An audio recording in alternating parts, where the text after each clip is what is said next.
Are there any blacks in Vermont? Are there any African Americans in the state of Vermont, United States? That's the title. Actually, the first one, Are There Any Blacks in Vermont? That I used for a video. And the reason I did so was a friend of mine moved from, this is 2015, Oakland, California, to some city in Vermont, or town. And I looked, she's white, and I thought, why is she moving from there in Oakland to Vermont? What's going on? And I later realized it was for a romantic reason, a woman she was dating, but it actually wasn't. It was for a job. I take that back. Then she met the woman. I'm correcting myself, but I digress. I looked at the population makeup, the demographics of Vermont, and the African American population chimed in at a whopping 1.2%, leading me to, and then I saw a headline on a post in search entitled, Are There Any Blacks in Vermont? It was actually part of a forum question. Like, this person was considering moving to Vermont and asked that question. I thought, what an amazing title for a video blog. And so I made it. 13,000 plus views later and a number of comments, you get, once again, a rather disappointing view of how people who choose to chime in on blogs like mine tend to think, which is irrationally. Take a person who calls themselves, and I'm responding to comments on the previous video now, Jonathan Schunnenford. Note, that last name is not his. That name probably isn't his at all. He may not even be he, may be a she, and also may live in Germany. But I'm going to say that that person has a German last name, because if they don't, well, then tell me what your actual name is.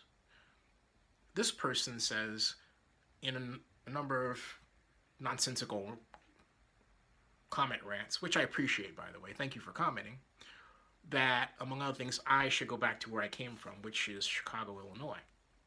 However, since that person has a German last name, my suggestion is that they go back to where they came from or are in, Germany. They're not American. I said that in the comments, and I meant that. No true American advocates for the separation of people based on how they look, color of skin, so on. We are, and you've heard this before, a nation of immigrants. Everyone has origins that were someplace else. Period. That's America. That's what built the democratic genius of our country, if you know your American history. That's something I shouldn't even have to explain. Hence why I'm confused when I get these consistently illogical, ridiculous, nonsensical comments. Oh boy, a flood tide of them.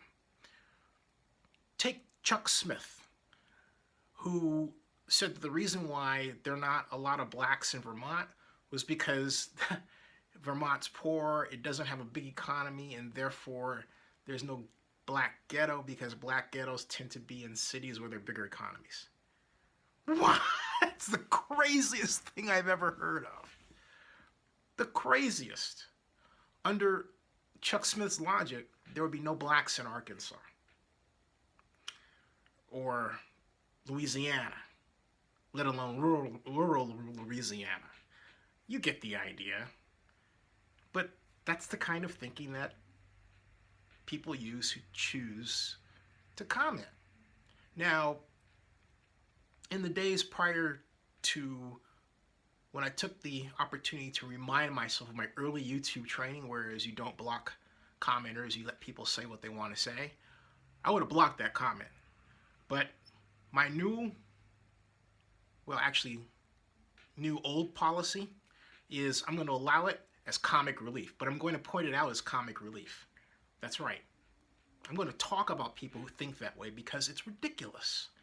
Wholly, completely stupid. Now let me take on Chuck Smith's point of view because he goes further, all right? And the point he's trying to make, I think, is that, and I'm struggling to wrap my mind around this, because to try to figure out what a person is thinking who thinks something that's nonsensical is a trip into a headache. It just completely is. It makes your head hurt. It's like, my God, do I actually have to absorb this person's logic? Well, it's not logic at all. Again, I digress. But Chuck Smith seems to believe also that something else. First of all, let's get the fact to put in there, that Vermont has 10% of its prison population black.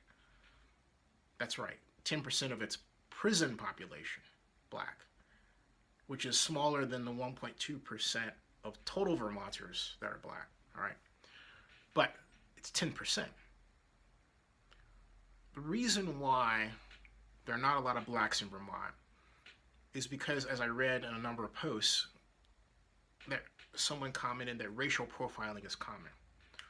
No black person wants to be in a society where they're consistently looked upon in a suspicious way just by walking down the street or being in any public area of assembly. And so the way to avoid such situations is to be around other African Americans where that problem is less likely to occur. Simple logic. Therefore, the way to evaluate whether or not a society is truly emotionally intelligent, truly racially evolved, is where people can live in settings where it's truly integrated, and yet there's a low incidence of racial profiling. Obviously, Vermont is not that kind of society. That is the real problem. Human nature is not complicated. If a person wants to live in a certain area, it means not just that the area is pretty, it's great weather, but there's something about the society where they feel accepted and wanted and can live out and pursue their dreams in that area. If that society does something, even on a subtle way, especially on a subtle way, to not allow them to achieve that feeling, that person's not going to want to move there, or they're not going to stay there long.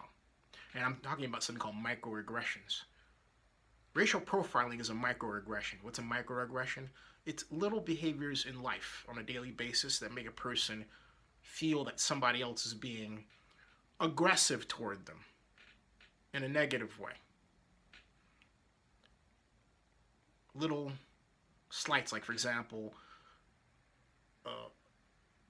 a woman walking down the street on one side and you're black, and she sees you and she clutches her purse.